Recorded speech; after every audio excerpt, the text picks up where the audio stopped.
Esther chapter 4.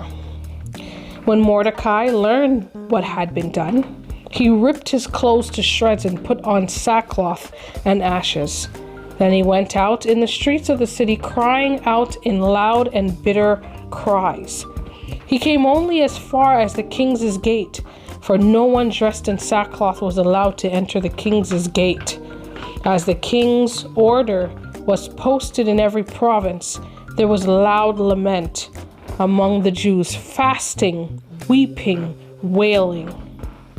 And most of them stretched out on the sackcloth and ashes. Esther's maids and eunuchs came and told her. The queen was stunned.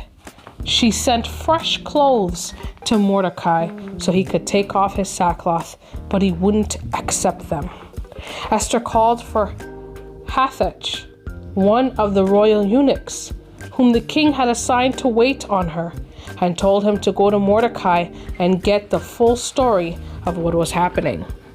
So Hathach went to Mordecai in the town square in front of the king's gate.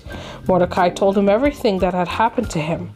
He also told him the exact amount of money that Haman had promised to deposit in the royal bank to finance the massacre of the Jews. Mordecai also gave him a copy of the bulletin that had been posted in Susa, ordering the massacre, so he could show it to Esther when he reported back with the instructions to go to the king and intercede and plead with him for her people. Hathach came back and told Esther everything Mordecai had said. Esther talked it over with Hathach and then sent him back to Mordecai with this message. Everyone who works for the king here, and even the people out in the provinces, knows that there is a single fate for every man or woman who approaches the king without being invited: death. The one exception is if the king extends his gold scepter, then he or she may live. And it's been 30 days now since I've been invited to come to the king. When Hathach told Mordecai what Esther had said, Mordecai sent her this message: don't think that just because you live in the king's house, you're the one Jew who will get out of this alive. If you persist in staying silent at a time like this, help and deliverance will arrive for the Jews from someplace else, but you and your family will be wiped out. Who knows? Maybe you were made queen for just such a time as this. Esther sent back her answer to Mordecai: go and get all the Jews living in Susa together. Fast for me. Don't eat or drink for 3 days, either day or night. I and my maids will fast with you. If you will do this, I'll go to the king, even though it's forbidden. If I die, I die. Mordecai left and carried out Esther's instructions. Esther chapter 5. 3 days later, Esther dressed in her royal robes and took up a position in the inner court of the palace in front of the king's throne room. The king was on his throne facing the entrance. When he noticed Queen Esther standing in the court, he was pleased to see her. The king extended the gold scepter in his hand. Esther approached and touched the tip of the scepter. The king asked, "And what's your desire, Queen Esther? What do you want? Ask, and it's yours, even if it's half my kingdom." If it please the king," said Esther, "let the king come with Haman to a dinner I've prepared for him." "Get Haman at once," said the king, "so we can go to the dinner with Esther." So the king and Haman joined Esther at the dinner she had arranged. As they were drinking the wine, the king said, "Now what is it you want?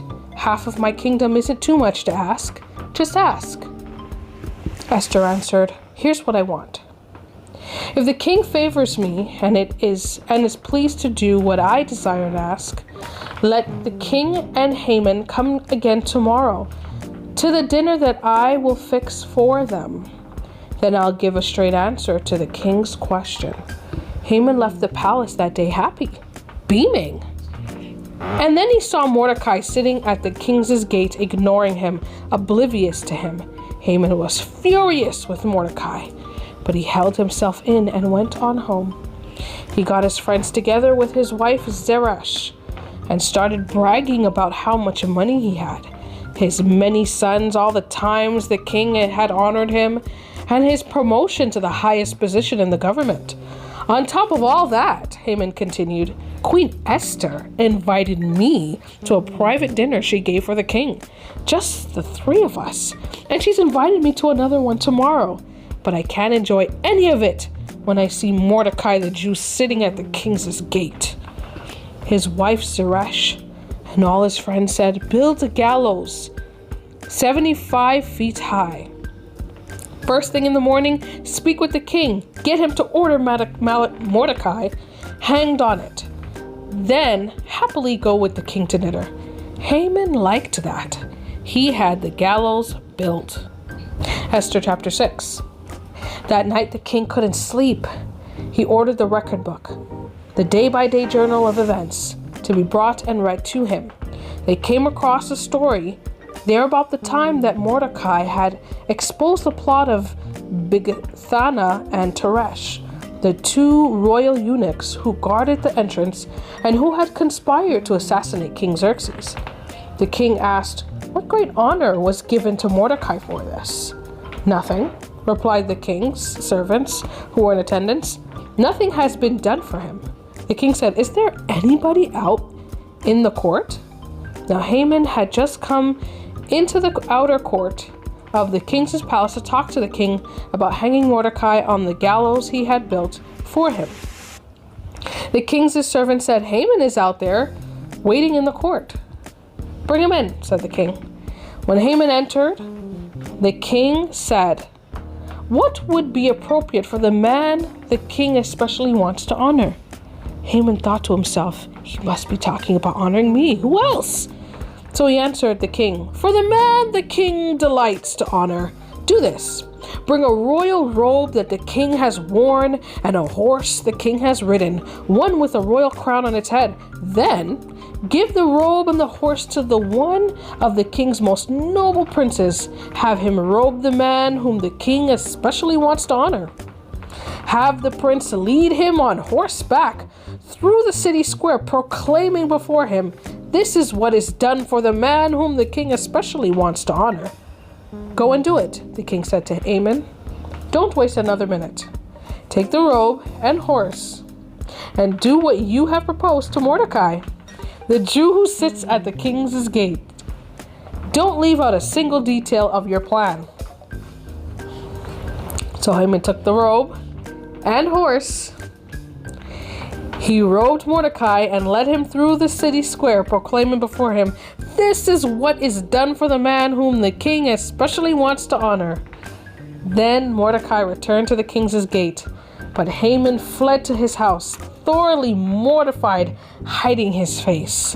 When Haman had finished telling his wife Zeresh and all his friends everything that had happened to him, his knowledgeable friends who were there and his wife Zeresh said, if this Mordecai is in a fact a Jew, your bad luck has only begun. You don't stand a chance against him.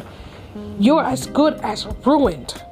While they were still talking, the king's eunuchs arrived and hurried Haman off to the dinner that Esther had prepared.